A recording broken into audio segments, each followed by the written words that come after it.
Perebutan tahta Raja Jet Tempur di Asia semakin ketat dengan hadirnya KF-21 Boramae Indonesia melawan J-20 China. Indonesia jelas akan mengandalkan KF-21 Boramae untuk melawan J-20 China di Natuna Utara. Sebab China sudah membuat J-20 versi kapal induk, di mana kansnya bertemu KF-21 Boramae Indonesia semakin besar. Indonesia mendapat keunggulan karena KF-21 Boramae dibuat dengan teknologi barat. Sementara J-20 dibuat dari teknologi colongan MiG-144 Uni Soviet. Meski demikian China pede lantaran J-20 mereka buat dengan teknologi terbaik yang bisa dihasilkan oleh industri pertahanannya. Dengan demikian rahasia J-20 aman di mana musuh tak tahu seperti apa kemampuan sebenarnya Mighty Dragon. Yang harusnya khawatir dengan J-20 harusnya malah Malaysia.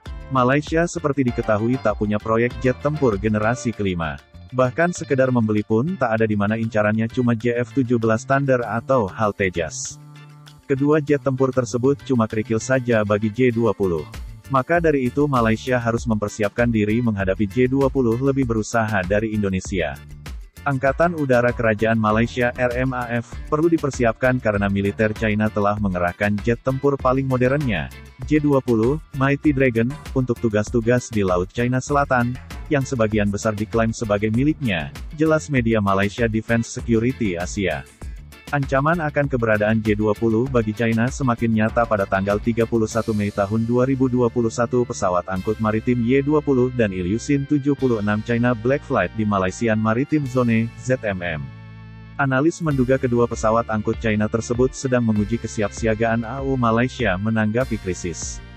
Jika pada tanggal 31 Mei tahun lalu China hanya mengirimkan pesawat angkutnya yaitu Y-20 dan Ilyushin 76 ke Malaysian Maritime Zone, ZMM, maka RMAF perlu bersiap karena setelah ini kemungkinan akan menghadapi pesawat J-20 di Laut Cina Selatan. Jika HAL kita bisa mencegat pesawat angkut Y-20 dan Ilyushin 76 dalam insiden tanggal 31 Mei, bagaimana jika kita harus berhadapan dengan pesawat generasi kelima dan paling modern China, J-20, jelasnya. Apalagi J-20 baru-baru ini tengah mengadakan latihan tempur di Laut China Selatan. Tujuannya untuk mempersiapkan diri menghadapi berbagai macam konflik yang datang di masa depan. Kami membentuk kemampuan terbaik dari J-20 yang tak akan diinginkan dihadapi oleh lawan. Misi mereka tak akan pernah selesai di hadapan Mighty Dragon. J-20 melakukan misi tempur di luar jangkauan visual BVR, dan memainkan peran penting dalam pertempuran udara, ujar Komandan Skadron Elit J-20 Kolonel Liling dikutip dari Global Times, tanggal 18 Januari tahun 2022. Situs 1945.com juga mengungkapkan J-20 mempunyai tingkat siluman yang tinggi. Jet pesawat bisa menyerap emisi radar sehingga ia lebih sulit dideteksi. Namun India sinis mengomentari J-20. India tak percaya J-20 jet tempur bagus karena banyak kekurangan di sana-sini yang disembunyikan China. Menanggapi klaim China dengan dua pertanyaan sederhana, jika J-20 juga disebut naga perkasa, memang pesawat tempur siluman generasi kelima, lalu mengapa ia memiliki Canard? Mengapa J-20 tidak dapat melakukan Super Cruise jika itu benar-benar pesawat tempur generasi kelima? Lapor Hindustan Times.